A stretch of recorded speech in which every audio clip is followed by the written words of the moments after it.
আজও আমাদের স্বাধীনতার লক্ষ্য অর্জিত হয়নি। তো লাভটা হল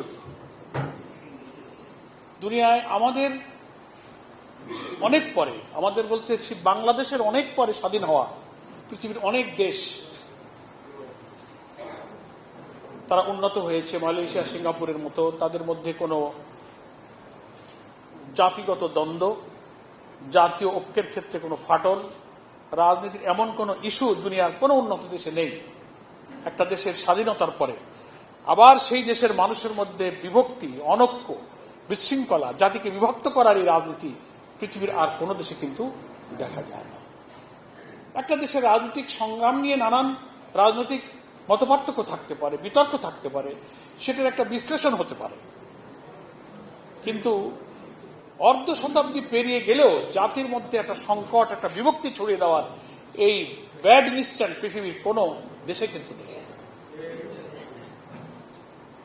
দুর্ভাগ্যজনক হলো আমাদের এই প্রিয় জন্মভূমি বাংলাদেশে আমরা এটা কিন্তু দেখতে পাচ্ছি। এর কারণ কি? এটার উপরে আমি কয়েক মিনিট একটু কথা বলতে চাই। একটি আধিপত্যবাদী, আগ্রাসী শক্তি আমাদের মুসলিম জাতিসত্তাকে, দেশপ্রেমিক মানুষদেরকে, যারা এই দেশকে বিদেশি প্রভুদের আধিপত্যবাদী শক্তির হাত থেকে আজাদ রাখতে চায়, স্বাধীন রাখতে চায়, আমাদের জনগণের আকাঙ্ক্ষার ভিত্তিতে আমাদের রাষ্ট্র চালাতে চায়, আধিপত্যবাদী কিছু শক্তি এটা বরদাস্ত করে না, পছন্দ করে না। তারা মনে করে তাদের ডিকটেশনে চলতে হবে। কথাটা কি আমি বুঝাতে পেরেছি? সেই পরাশক্তি, আধিপত্যবাদী শক্তিগুলো মনে করে তার আশেপাশে যে দেশগুলো আছে এগুলোকে তারা কোনো আলাদা দেশ মনে করে না।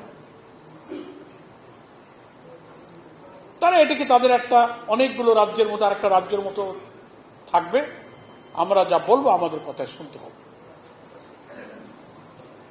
আর আমাদের দেশের কিছু ব্যক্তি বা কিছু দল আছে, তারা মনে করে যে না, আমরা তো স্বাধীন হয়েছি, আমাদের আলাদা ভূখণ্ড আছে, আলাদা পতাকা আছে, আলাদা জাতীয় সঙ্গীত আছে, আমরা তো স্বাধীন।